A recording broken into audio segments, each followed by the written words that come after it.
Magandang araw po sa inyong lahat. Narito kayo sa Mangahas Interviews. Ang ating pag-uusapan, ang kabuhayan, kalagayan ng ekonomiya at iba't ibang issue na naganap sa unang 100 araw ni Pangulong Ferdinand Marcos Jr. Masaya po ang ating panauhin ngayon. Economist, broadcaster, public servant, at terror teacher na hindi pwedeng i-red tag. Irrepressible, the brilliant, ang walang kupas na Miss Solita Winnie Monsod, Professor Emerita ng University of the Philippines. Umpisahan po natin, meron po kayong blog na inilabas. Ang sabi ninyo, yung As I See It, official blog of Maring Winnie Monsod. Meron kayong tila 4 na accomplishment o medyo neutral sa silip nyo at 5 na mistakes o dapat ayusin. So Tita Winnie, unang sinabi niyo, the best and the brightest inilagay sa cabinet. Ayan ang talagang, I have to give it to him. He really chose, he happened to choose the best and the brightest. Okay. Medalya, Bagsakan, Diokno, and I forget, Amena. Yeah, Amena Pagandaman. Budget director. And alam niyo kung bakit naiisip kong that is the best team? Kasi lahat sila, they know each other and they come from the same school, the UP School of Economics. Ang kwanang UP School of Economics, always, what are the benefits, what are the costs, always rational decision making. Hindi yung pinapayagan na basta ayan ang gusto ko. Hindi pwedeng ganyan ang aming discussion because kung meron kang gustong gawin, kailangan meron kang dahilan. Okay. Dapat the-defensa mo yung dahilan na yan. Hindi with nothing else but hard evidence or data. So that's the training of the UP School of Economics. Pero tila may qualifier kayo. Sabi ninyo sa lagpas 30 na inappoint sa gabinete, 11, tops 13 ang best and brightest. At yung iba, parang payoff o political loyalty ang naging batayan, baka hindi kanyo pumasa kahit yung curriculum vitae sa pwesto na nilagyan sila. Ano po yun? Kasi ang presidente, sinabi niya he has the best and the brightest. And tinignan ko. Ang listahan, merong 31 or 30 na cabinet level. Tinignan ko yung kanilang mga curriculum vitae, their what you call, and I am not convinced. Siguro sa mga 11 or 13, yung sa kaya naging 13 kasi pasang awa yung pero yung iba hindi na pwede. I mean, ang pagpili sa kanila hindi basehan sa best and brightest. Basehan yan sa baka Ilocano o baka kaibigan o baka I don't know what it was, but it wasn't because they were best and brightest. I mean, that's what I think. Tignan nyo ang kanilang curriculum vitae, di ba? Okay. Meron pa dyan mga mukhang kura ng rakot pa. Okay. Ayun. So that's why I said, do not exaggerate, Mr. President, that you cannot do that. You cannot do that. You did a good thing with the economic team. And he accomplished even better. I think he actually listens to his economic team. And that is important. Because ang decision nasa kanya. In the final analysis, the decision is his. Kaya kailangan meron siyang, meron magiging intelligent consumer of information siya. Because he's the one that makes the decision, not any of those people. Okay. Ang sabi po nila, itong gabinete ni President BBM, parang sabi ng isa, ukay-ukay cabinet. The old and the new, borrowed and blue, parang ganun po. Pero ang isang problemang nasisilip ng mga tao, baka itong mga technocrats, the best and the brightest, matalo. Pagka ang impluensyang mas matindi, mga politiko at cronies. Yan po yung naganap nung unang bahagi ng Ferdinand Marcos Sr. Administration. Yeah, pero alam mo, sabi ko nga, itong 4 na economic manager na ito, I think they have the same views and I think they have the same, they have the same level of integrity. I hope that they have. That if they find out that they are useless in that office, they should resign. Okay. That's all. I mean, it's not really enough to be best and brightest. You have to have integrity. Okay. All right. Ngayon, ang isang pangalawang punto ninyong sinabing medyo okay, macroeconomy, 2022 third quarter gross domestic product, tila ayos. Pero sabi ninyo, baka neutral ito kasi mukhang lumalaki. Opo. But I think it's going to be okay. Pero hindi pa lalabas hanggang Nobyembre. So we cannot judge him on that. So the other variables ay employment at saka inflation. Yung employment talagang okay. Yung inflation talagang hindi okay. Kaya ang grado, for example, is up to now until next month, the grado is still half and half. Opo. Alright. Sa Pulse Asia survey po na nilabas nitong a week ago, ang lumalabas na parang pinakatampok na isyung mahalaga sa mga Pilipino ay apat: inflation, prices, joblessness, poverty at wages. Ano po? So, pero dito bagsak yung grado ni approval rating ni Pangulong BBM. Doon sa ilang mga issue, mataas yung grado niya, pero dapat nating sabihin marami ang undecided pa rin na mga Pilipino. So, ano ho silip niyo doon? Alam mo, Malu, doon sa question of poverty, hindi natin pwedeng i-judge si Presidente. That is really no time at all. I mean, he's been there 3 months. What do you expect?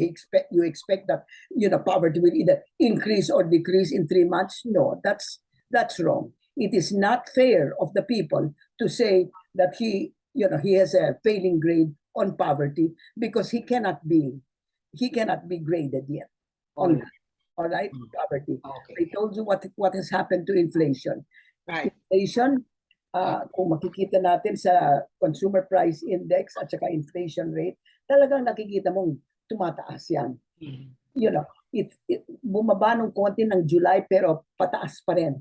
And September is the highest of all. Halimbawa, sa September, alam nyo ba yung inflation rate ng sugar? 30%. Wow. The average for the whole Philippines is 7.9 for September. 6.9 versus September last year, 7.9. Ang rise inflation rate is only 2%, 2.2%. Okay. Ang sugar, 30%. Ang vegetables, I think it's about 26% or something. Talagang nahihirapan ang mga Pilipino. All right. No question. That means kung hindi tumaas ang kanilang sweldo, talagang medyo tagilid sila. All right. Inflation rate is 7.9%. Good grief. Ang sabi ho nila sa gobyerno, problema ito, napansin niyo, sabi niyo parang medyo naiwang labi na problema ito ni Pangulong Duterte. Ano po, malaki yung burden na naiwan. Pero external factors din daw. Dahil ang Ukraine-Russia war, talagang sumadsad ang ating... Hindi lang tayo ang... Exactly. We're not the only ones who are feeling the pain, the burden of inflation. It's every other... All the other countries are feeling that too. Because it's a global external effects. Lalo na itong oil prices. Saka yung OPEC decision na they will reduce supply by 2 million barrels a day. Sobra. I mean, that decision, I think, was very cruel and unusual. I mean, how can those OPEC countries decide to reduce production at a time when they know, talagang I don't think that they are good members of the international community, and I have a feeling that they may be, kind of siding with Russia on this water, because reducing the supply, reducing the supply of oil will mean prices of oil will go up. Exactly. That means Russia gets a boost. I mean, that's on the international scene. So there are external factors, but for heaven's sake, there are internal factors also. Okay. I mean, the sugar prices should not be going that Percent. high if the technical people had been allowed to do what they thought they should have done best. At Okay. ayun nga it's very bad.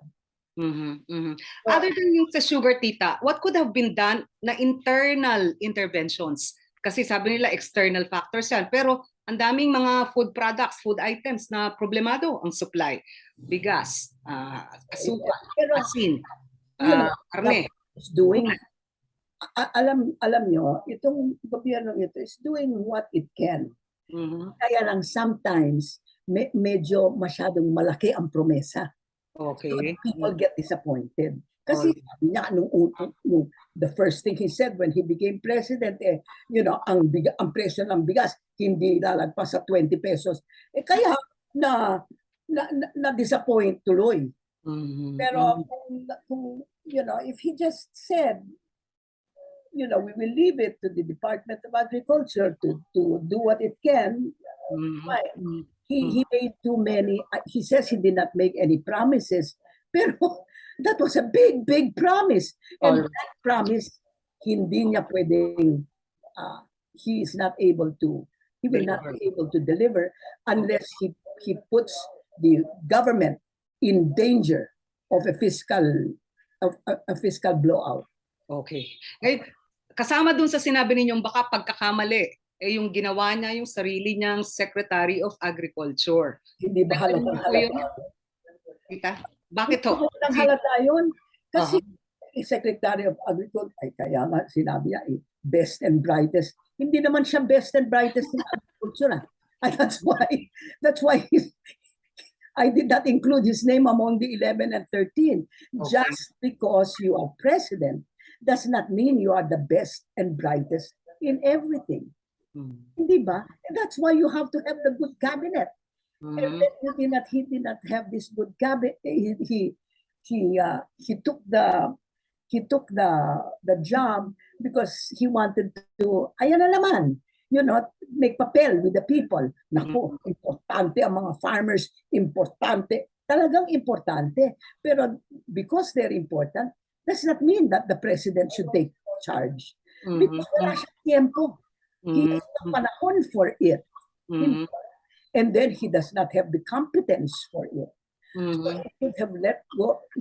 He should have the best thing that he could have done. He chose a very good undersecretary. Si Leocardo Sebastian, hindi ko kilala yan. Pero nakita ba ang kanyang curriculum vitae? Opo, na-interview na po rin namin siya at siya yung parang UIC. And then tapos he will take this person and then he will allow this person, BBT-1 niya itong bureaucrat na ito.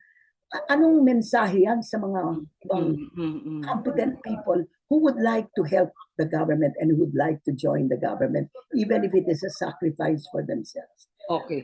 That was such a big mistake. All right. He's taking the okay. He realizes it. Nag-comment kayo na parang medyo insecure si Pangulo dahil sa pagtanggap ng kanyang pagkakamali, hindi siya ganoon ka-forthright. Yan ang sinabi ko.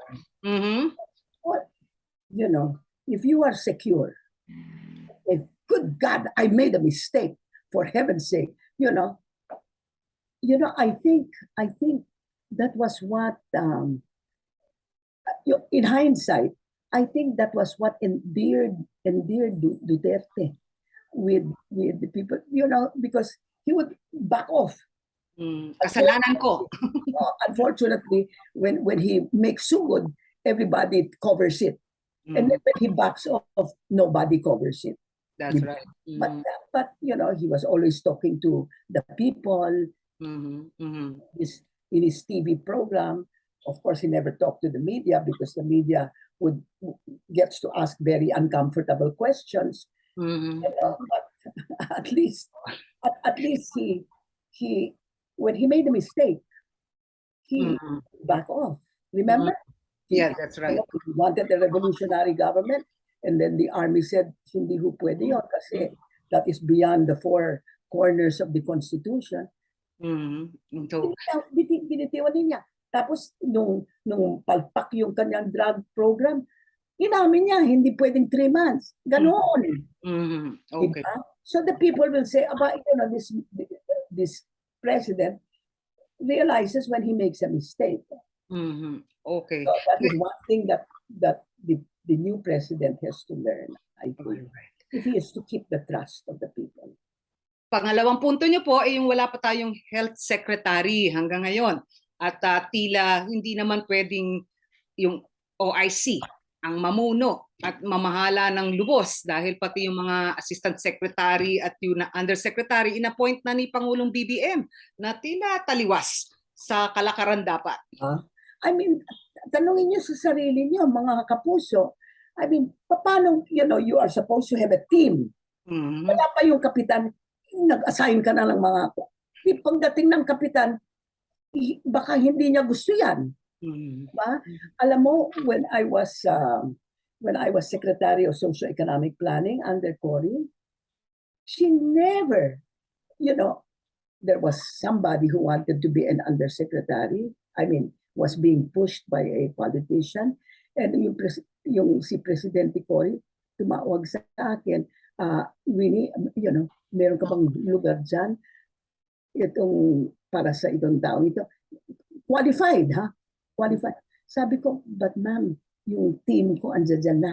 Wala akong pinalitan kasi isa lang ang pinalitan ko. Wala akong pinalitan kasi it was a good team. Yeah. So I wanted, to hit the ground running and go ahead. So that was it.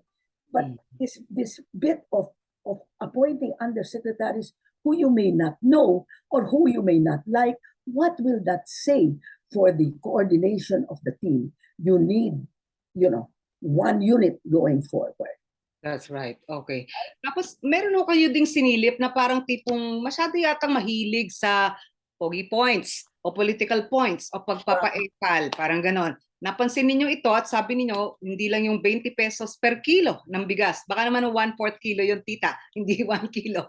At saka mo na anong mga subsidies, ayuda, pati sa mga estudyante. Anong silip nyo dito? Tama ba yun o parang sobra minsan? It was like 6 weeks and he wanted, talagang that's pogi points. But for example, magagalit sa akin, ang mga kapuso natin sa Maynila.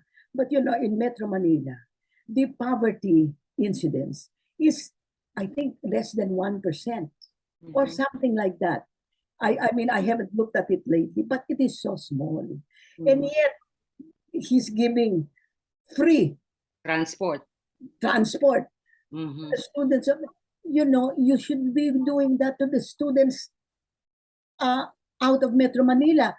You should be doing that to the elementary school students who cannot even go to school because it is too far away. It's 6 kilometers, etc. away. And these are the students who need it. But the only why doesn't it give it to them? Because the students do not vote.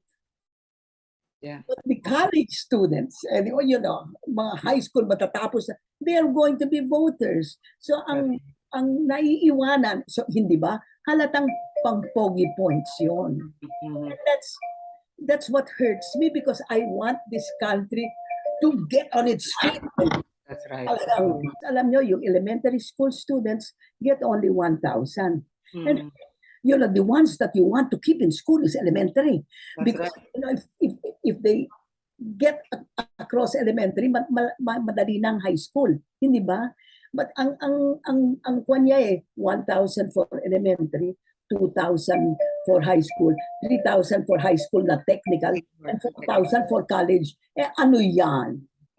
Sino ba ang mga botante dyan? Okay. All right. It's so obvious. So, I don't know why nobody talks about it. Yeah. Okay. Now, another point you make is yung what you call his cavalier disregard of the law. At ito ay pinatunayan ninyo dun sa punto na parang tipong desisyon niya na paimbestigahan pa yung real estate tax na pagkakautang kahit mayroong final and executory ruling na ang Supreme Court at naimbestigahan na, o yung pag-appoint sa kay General Jose Faustino bilang Defense Secretary kahit mayroong ban na 1-year appointment, 1 year after retirement saka pwede lang mag-appoint. Anong silip nyo dito, tita? Meron bang parang tipong minamani-mani lang niya yung pagsunod sa batas? Well, that shows you that his advisors, the ones he appointed, are not so good. Diba? So he cannot tell me he has got the best and brightest unless he did this all by himself without advice from legal counsel, without advice, I don't know, from anybody now. Now he has got a Supreme Court justice as his executive secretary. I hope he does not make these mistakes, but this is a continuing mistake. Yung his statement na he wants to have it re-examined, reviewed. Minsan lang niya sinabi yon. Nung nagkaroon ng big, ano ba yan? You know, don't you know what means? Ano ang ibig sabihin ng final and executory? Anong ibig mong sabihin ba? You know, yung ibig mong sabihin, i-influensyahin mo yung Korte. Problema. Kakatakot yun, ano? Pero in second case, si General Faustino is, I mean, hindi niya in-appoint as secretary. Pero in-appoint niya as undersecretary. Parehong government position yun eh. Okay. Parang sinasabi mo, what is this? You see, either he knew that he could not do it, but he still wanted to do it. All right. And I don't like that because that may be a very, a portent of things to come. Yung baliwala lang, yung batas ba yan? O pwede na, we can go around it. Hindi ba? Parang shortcut o deadmahin na lang ang batas. At ang uling po yung F1 Grand Prix na ang sabi nung Executive Secretary na dating Chief Justice, irrelevant kung kanino galing yung pondo. Ano po yung silip nyo doon? May sinabi kayo na bakasyon ba yun? Pwede na ba para kay BBM na 100 days pa lang sa pwesto? Weren't you ever a government employee, Malu? Hindi po, pero private sector yung sinabi ninyo ganun din. Ano po, yung vacation credits, vacation leave credits. Kung bago sa isang kumpanya, 3 months ka lang, makakabakasyon ka ba? Hindi pwede. In a private company, that's not done. In a public, that's not done. So here is Bersamin, who is a justice of the Chief Justice. Sabi niya, it's irrelevant. Are you crazy? That means that you are not, you don't give a damn about the law. Yung bang we are this, we are above the law. And that is the thing that happened to Mr. Marcos. Mr. With respect to this, to his father. His father and his mother thought that the people's money was their money. Napansin ho din ng mga tao, yung parang madami daw parties na naganap sa nakaraang 100 days. At tila, hindi naman dapat ipagkait yung karapatan mag-relax ng Pangulo. Pero tila mas madalas ibang Pangulo. On his own time. Yeah. He can relax, of course. But he's got to pay for it. Right. I mean, because the people's money is not his money. Just because he is president does not mean he can spend that money, all he wants. Unless, of course, they give him that confidential fund, not to 4.5 billion pesos, confidential intelligence funds.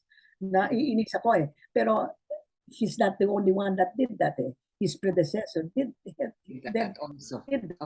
His predecessor increased the confidential and intelligence funds by 10 times what Pinoy it got.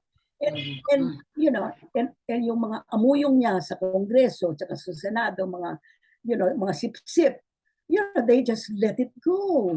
Talagang parang parang they don't care that the people, it was the people who gave that money. Where do you think that my government money comes from? It comes from the pockets of people. And it comes even from the pockets of the poor. All right. Okay. Ngayon, tita, pag-usapan po natin itong mga usapin na to na sana yung ating best and brightest na economic team. Ang national budget, 5 trillion pesos lagpas. Ano po? Pero ang issue ng gumugulong na nabanggit nyo, confidential and intelligence fund at mga proyekto at programa na walang budget o kinaltasan ng budget pero ang iba talagang dinagdagan ng budget. Ano yung silip ninyo? Gaano ka equitable, gaano ka fair, gaano ka husay yung budget priorities na pinapakita? Well, obviously, take for example, yung education budget. Yung budget ni Secretary Duterte, Sara Duterte. This is the first time in all the years, this is the first time that the Department of Education asks for a confidential fund. Right. Why should the Department of Education ask for a confidential fund? Who are the people who meron bang nagbubulong-bulong sa kanila? May mga sekreto ba na, state secrets? None. And yet, Congress is allowing them. Yeah. So what does that say of our representatives in Congress? All right. Sabi nila, hindi, nabasa ko sabi nila, kailangan, it is a courtesy. We do not question the president's budget. Who the hell told you that you could not question? That is your job. It's your job. And that's why there is a separate and independent branch, the legislature and the executive, the judiciary. All right. The legislature said, why is the confidential fund so much? I mean, why, for example, should the office of the president have a budget of 10 billion pesos? Confidential fund. So, 4.5 of which are confidential and intelligence. Or, alam mo yung confidential intelligence fund na yan, hindi yan ino-audit. In other words, hindi ka nagbibigay ng resibo na ginawa mo ito because it's confidential nga and it's intentional. Sasabihin mo lang, chairman, kasi nobody else does it, but the chairman of the Commission on Audit, sasabihin mo lang sa chairman, ginastos ko ito. Alright. Okay. Pero ang sistemang ganun po, tita, parang sabi nila nagkalabo-labo. Halimbawa, yung Office of the Vice President, may confidential fund din na hinihingi para daw sa mga social services o ayuda o free public transport. So sabi ng ibang tao parang nagkalabo-labo na yata ang mga serbisyo. At pangalawa, yung nasabi ninyo, niripaso ng mabilis, ilang minuto lang dahil courtesy daw ang budget ng Office of the President, Office of the Vice President, pero ang Department of Health, 10 oras itinagal ang diskusyon sa House of Representatives. Anong tingin niyo doon? Parang sabi niyo sip-sip itong mga congressmen. Ano yung nature ng problem natin doon? Of course. Pero sino naman ang nagboboto para sa mga kongresista na yan? Kung hindi ang taong bayan. But so it is very important na itong mga ginagawa ninyo, yun ang mga interview na lumalabas, kailangan marinig yan ang taong bayan Kasi they don't realize that parang ginagawa itong mga buddy-buddy, yung mga friends, you pat each other on the back, you give me this money, I'll give you this money. But it's not their money, it's the people's money. Exactly. Diba? And it's so painful. It's so painful. All right. Ngayon, yung budget pong yun, tila kulang ang revenue support. Ang sabi nila, baka abot lang sa 69% ano po yung kayang kolektahin na taxes, non-tax revenues, BIR, customs at ibang ahensya. So yung 31% pangungutang o i-raise pa lang.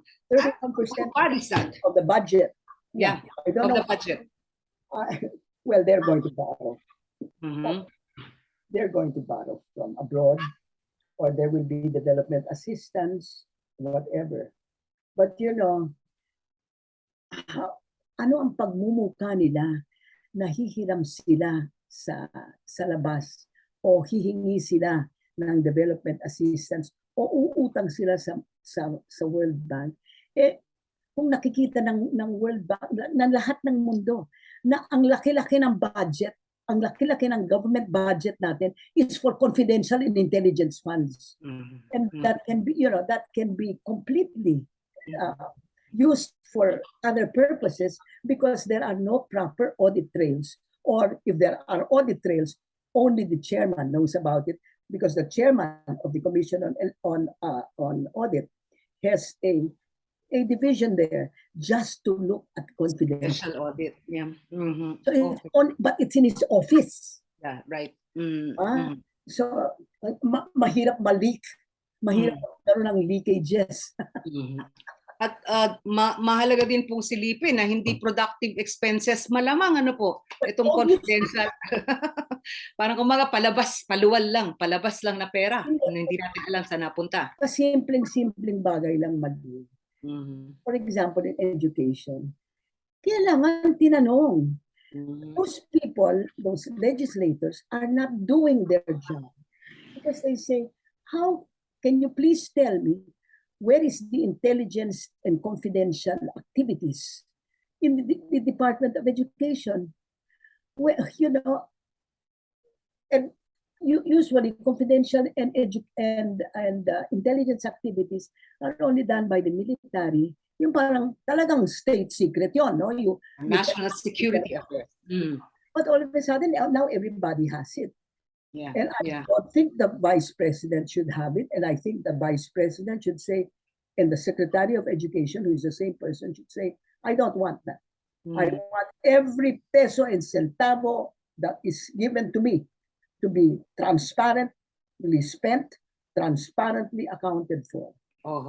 Ngayon, ang sabi po nila, dun sa mga pangako ni Pangulong Bongbong, sa ekonomiya, yung 20 pesos na bigas at walang Pilipinong magugutom muli. Tingin niyo ho ba abot kamay yung pangakong yun? Sa susunod na 2,090 days pa. Huwag naman natin singilin tong 100 days. Alam mo, kung susunod siya sa mga payo ng kanyang economic managers, maraming magagaling sa gobyerno . Pero, kung ang, what do you call it, if the mouth of the river is polluted, everybody will be polluted. Di ba? So he has to show that he has respect for these people and he wants to spend all that he can spend for the people. And if he's spending some of that money to go to a Grand Prix in that is talagang a mortal sin as far as I'm concerned. And he should right now, kailangan, he must apologize if the money spent was not his. But already the airfare is our airfare. There should be that should absolutely not be allowed. Turned down. Pero ang statement nila, productive yung pagpunta doon sa F1 Grand Prix kasi daw na-confirm yung mga commitments ng investment na abot sa 1 trilyong piso. Parang si Pangulong Duterte na benta na rin yung ganong kwento sa atin. Yung bilyones, trilyones ng mga commitments, investments. Sa tingin niyo ho ba, dapat tayong maniwala na magkakatotoo? Yung mga wala ka dyan, talagang bobs ka.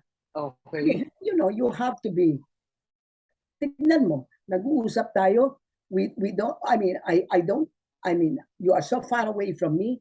I talk to my sister in Washington D.C.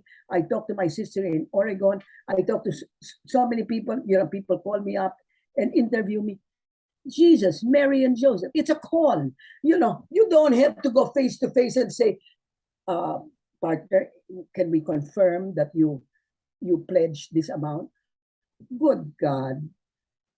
On the side of the Grand Prix. In that government is not thinking, or somebody in that government thinks that the people of the Philippines are dumb. Ano yun? Ano kaya ang katotohanan? Okay. And if it was not a personal trip, ginagawa nilang parang official trip. Pero kasama yung pamilya, yung pinsan, si Speaker Romualdez, yung anak, si Congressman Sandro, yung Tama ba si Speaker Romualdez sa Singapore? Opo, dalawa pang congresswoman, si Ayan. Aniela Well, then, Tolentino. Speaker Romualdez should Yes, be sir. Yes, ma'am. Opo. At to saka si find out. First Lady Lisa Araneta. Yes. So, ano ba, personal ba yun? Family trip o private official trip? Kasi kung official trip, wala announcement. That cannot be a official trip. Cannot be. Because official trips, I know from experience, Exactly. take months to plan. Yeah. Or and everybody knows about it. But apparently this trip, kung hindi napunta sa Facebook yung picture niya, walang makakaalam. So talagang there was may intensyon na sana napakabobo naman yung mga taong kala nila hindi malalaman na mga Sikreto na lang kung sakali. It must really think the government. I mean, these are instances where it seems to me that the government thinks that the Filipino people are so dumb. And then when it comes out, sasabihin ni Bersamin, it is irrelevant. By the way, Malu, irrelevant is a favorite word of Bersamin. It's all over his mga decisions. Sa mga jurisprudence po niya. Si Professor Aris Arugay, nung in-interview namin, sabi niya parang kung ang pag-uusapan mga gawain bilang head of state, ceremonial, procedural, parang inspirational, parang tila papasa. Pero yung mga gawain as head of government, administrator ng public purse, parang manager ng bureaucracy, executive branch, parang gano'n. Parang doon yata may kakapos. Well, okay. So parang my colleague is saying that as head of government, he's not so good, but as head of state, he's okay. Pwede. Let's look at his head. I agree. I mean, as head of government, anyway, ang report niya sa MOPC, Manila Overseas Press, he said that he had done the best and brightest, exaggerated yon, obviously. And you don't have to agree with me. All you have to do is look at the curriculum vitae of his appointees, all right? And then he said, now my government is functioning. And it is not functioning. So we all agree, no, it is not functioning well. The Department of Agriculture is in shambles when it's so important that they get together very soon, and the Department of Health, which is so important. Kaya, di ba, he extended the state of calamity. That in itself shows that he knows that we're not doing well in addressing COVID. So it's clear. The evidence shows that we have not been addressing the COVID well. And addressing that COVID well is imperative as a basic first step. All right? So obviously, he's not doing well as head of government.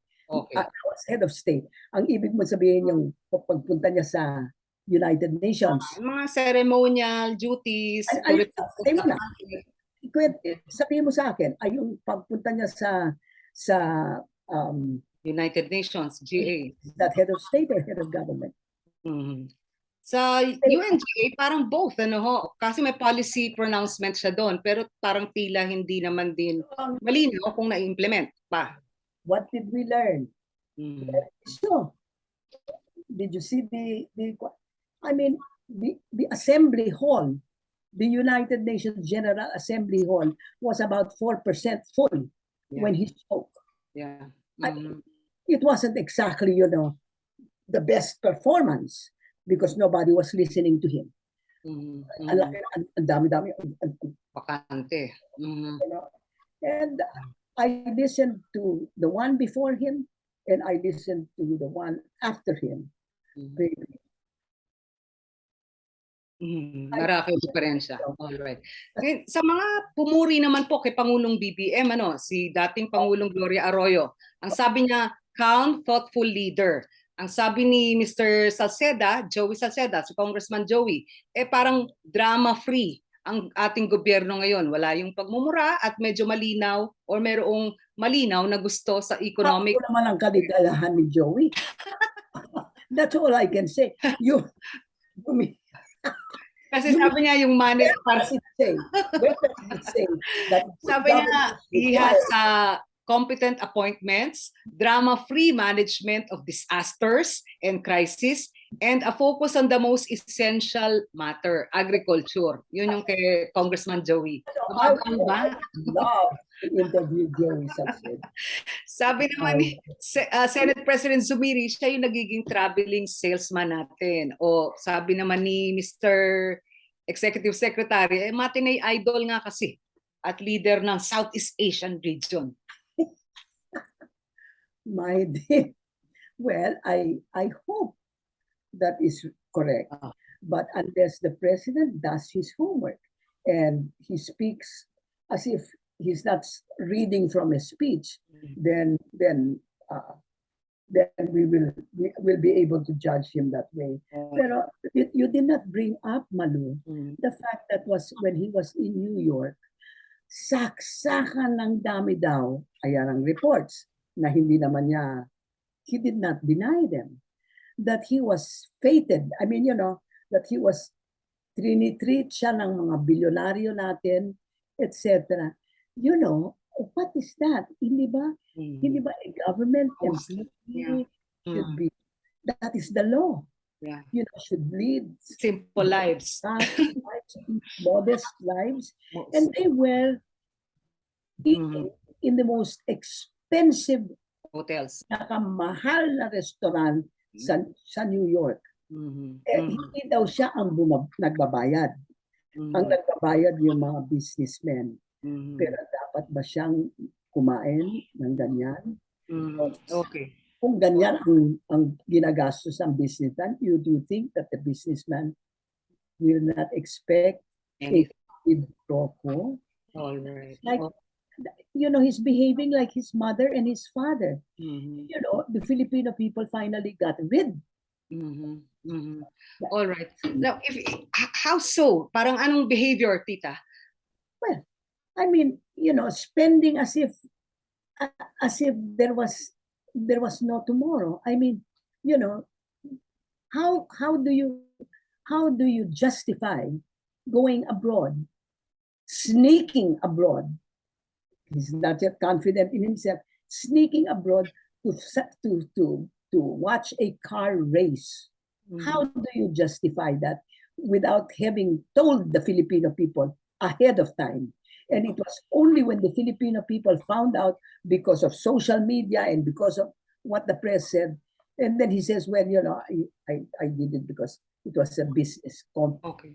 Right. And then yung host naman niya, the premier of Singapore, said, we did so many things. That's a car race. Kasi sabi niya, yung mga iba golf ang ginagamit. Kami sa car race, hindi ganun eh. Sa golf, naglalakad kayo, nagpapalo kayo, and you're walking very, very relaxing. Yung car race, it's like a horse race. All right. Okay. It's a car. Now, ang kanyang mga excuse.